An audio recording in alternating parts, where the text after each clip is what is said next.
Goldfinger, released in 1964, is to many the James Bond film. It's difficult not to hear the word 007 and picture the gadget-fitted Aston Martin DB5 or the laser slowly burning its way up to Bond. The film is littered with classic scenes that over the years have made their way into cinema history. Do you expect me to talk? No, Mr. Bond, I expect you to die.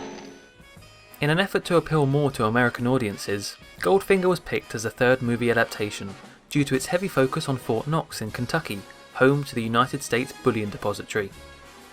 It would be the target of Auric Goldfinger, a gold smuggler Bond is sent to investigate. Soon the focus turns to Operation Grand Slam, Goldfinger's plan to infiltrate Fort Knox and detonate an atomic device, bringing the US economy to its knees and driving up the value of his own gold supply. Directed now by Guy Hamilton, Goldfinger follows the pattern of a bigger budget and therefore a bigger spectacle. Unlike From Russia with Love, the pre-title sequence becomes its own mini-adventure, unrelated to the main plot, complete with explosions, seduction, violence, and duck disguises. Now that truly is Positively shocking. And it's that 5-minute prelude that sets the tone for the rest of the film. As the action ramps up, so does the silliness. If you ever wondered where the more camp, tongue-in-cheek elements of James Bond originated, look no further than Goldfinger, where spectacle takes precedence over sense. And though that may sound negative, the more farcical elements of Goldfinger prove to be the most memorable and popular. Painting a body to kill them by skin suffocation is nonsense in scientific terms, but the striking appearance of Shirley Eaton's lifeless body shimmering in gold became so renowned as to make it onto the cover of Life magazine.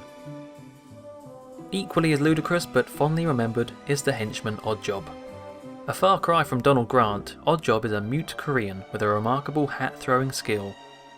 His presence in the film isn't all too much apart from a fight with 007 towards the end, but compared to Grant in the train carriage, this fight is a lot slower and clumsier without any of the tension or brutality. Oh, and actually, he's not that mute. The standout character in Goldfinger is appropriately enough the man himself, played by German actor Gert Frobe. Auric Goldfinger is an odd mixture of being completely charming but also utterly stupid in the film.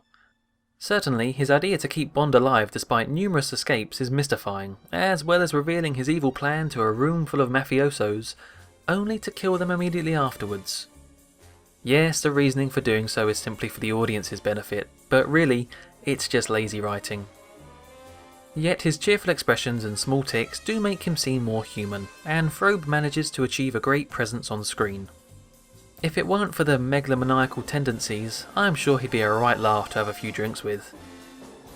But despite all the absurdity, the hats, the names... My name is Pussy Galore. The main problem with Goldfinger is Bond's involvement in it all. Guy Hamilton was worried Bond was becoming too much of a superhero, simply waltzing in to defeat the villain, and therefore made an attempt to rectify this.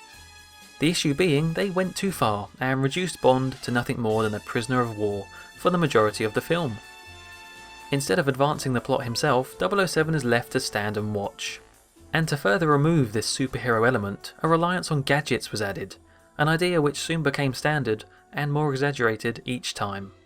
And though there's nothing inherently bad with gadgets, they can easily become too wacky and make for an easy way out. It's why the laser scene works so well, because Bond is totally defenceless.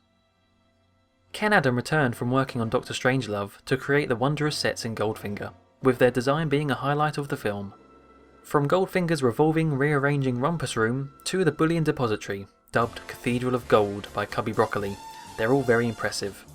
Doubly so for Fort Knox, considering no one knew anything about the inside. Instead, Adam was left purely to his own imagination.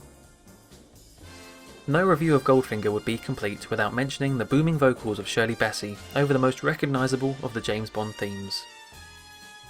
As a song about a villain, Goldfinger was partly inspired by Mac the Knife, and its rip-roaring trumpets perfectly set the mood for the rest of the film. Goldfinger was a blockbuster hit, and at the time was listed as the fastest grossing film in history by the Guinness Book of World Records. As well as huge profits, the film proved just as successful in terms of merchandise. Goldfinger kick-started the Bond license with action figures, board games, and most popular of all, Corgi die-cast Aston Martins, complete with gadgets. There's no denying Goldfinger is an entertaining romp, but perhaps it's a case of looking through rose-tinted glasses when remembering the film.